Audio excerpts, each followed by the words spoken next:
Fala galerinha, tudo beleza? Bem-vindos a mais uma videoaula aqui do nosso canal, Descomplicando a Matemática. Aqui quem fala é o professor Pedro e hoje vamos dar continuidade no conteúdo visto na aula passada, que se trata sobre proporcionalidade entre grandezas. Lembrando, são duas grandezas que nós tratamos aqui, que são proporcionais. Quais são elas?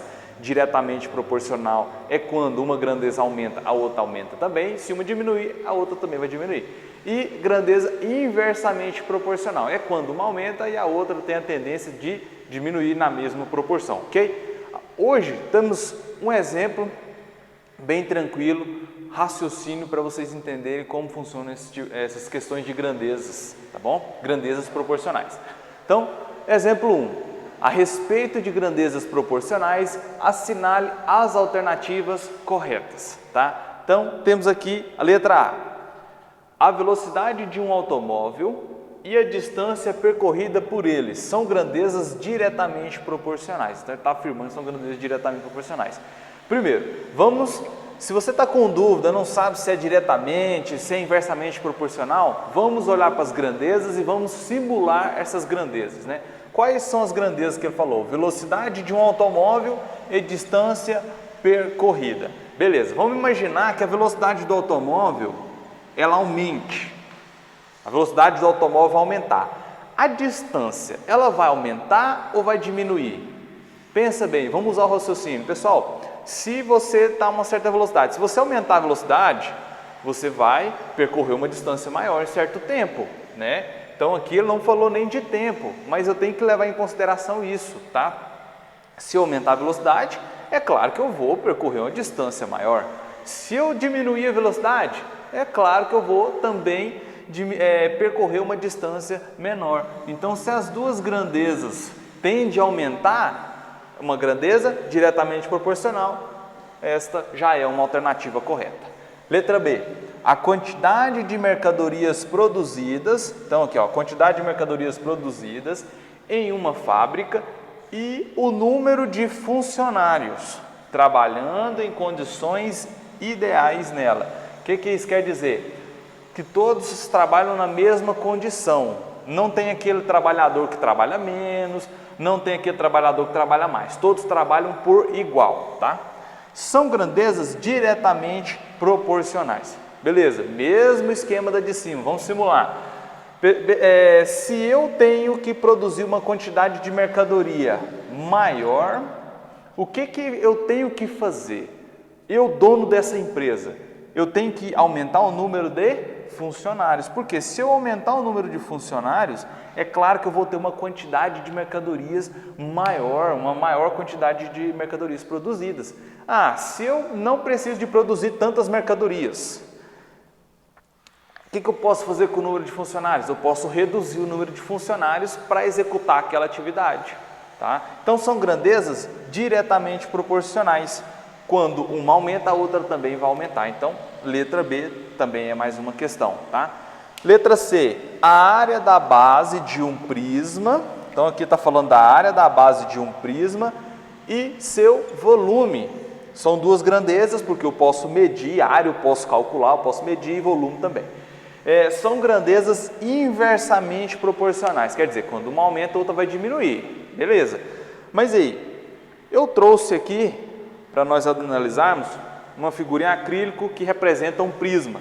Esse prisma, a base dele é com 6 lados, então é chamado de um prisma com a base hexagonal. Beleza. Vamos imaginar essa figura aqui para poder simular. Se eu pegar essa figura, a área da base está aqui, o volume é a área da base multiplicado pela altura. Então tudo isso aqui é volume, tá? A área da base é só essa parte aqui. Se eu aumentar essa área da base, o que vai acontecer com esse prisma? Ele vai aumentar de tamanho. Ele aumentando de tamanho, o que vai acontecer com o volume? Vai aumentar também. Então, se a área da base aumenta, a tendência desse prisma é todo ele aumentar também.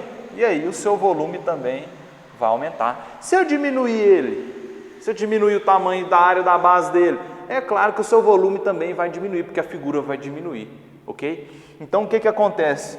Uma grandeza aumentou, a outra aumenta. Se uma diminui, a outra também diminui.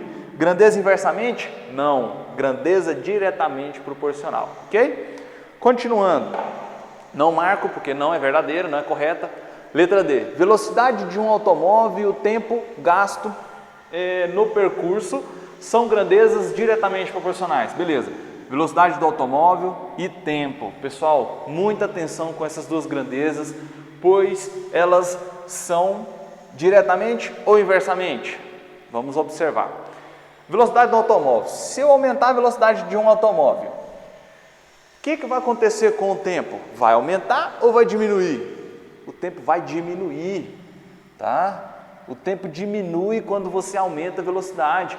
Por exemplo, eu tenho que vir para a escola. Aí eu tenho aqui um tempo bem tranquilo. Eu tenho, vamos supor, 10 minutos para chegar na escola. Beleza. Vou andar tranquilamente, 10 minutos. Aí no dia seguinte eu acordei um pouco atrasado, me arrumei, quando eu fui olhar no relógio, faltava 5 minutos para estar na escola. O que eu tenho que fazer com a minha velocidade? Eu tenho que aumentar a velocidade. Então, tempo curto, velocidade aumenta, tá? Então, são grandezas inversamente proporcionais. Velocidade do automóvel, de qualquer outra coisa, né? A velocidade da bicicleta, a velocidade de você caminhar. A velocidade aumenta, tempo diminui, tá? E se a velocidade diminuir, o tempo vai aumentar. Quer dizer, se eu andar mais devagar, eu vou ter mais tempo, eu tenho que ter mais tempo para fazer certo percurso, tá bom? Não marco também porque não é correto, porque é inversamente proporcional, não diretamente proporcional. É inverso porque uma subiu e a outra diminuiu, tá? Letra E, última, a distância percorrida por um táxi, e o valor final da corrida são grandezas inversamente proporcional. Pessoal, vamos lá. A distância percorrida por um táxi. Um táxi, vamos supor aqui que ele vai correr uma distância maior. O que vai acontecer com o valor que vai ser pago pela corrida? Esse valor pode ser menor? Não pode, né? Não tem nem condição, não tem nenhum taxista no mundo que faça isso. Então, se a distância que eu vou percorrer ela for grande, o valor que eu vou pagar também vai ser grande, ele vai aumentar. Essa distância que eu vou percorrer vai ser pouca distância, então o valor vai ser menor. Então, é uma grandeza diretamente proporcional, não inversamente. Por quê? Não tem como eu percorrer uma distância grande e pagar um valor pequeno para o taxista, ele não vai querer aceitar, não tem nenhum taxista no mundo que vai fazer isso, tá bom? Então são grandezas diretamente proporcionais, não marque essa opção e aqui eu finalizo a minha aula, agradeço a participação de vocês e até a próxima, abraço.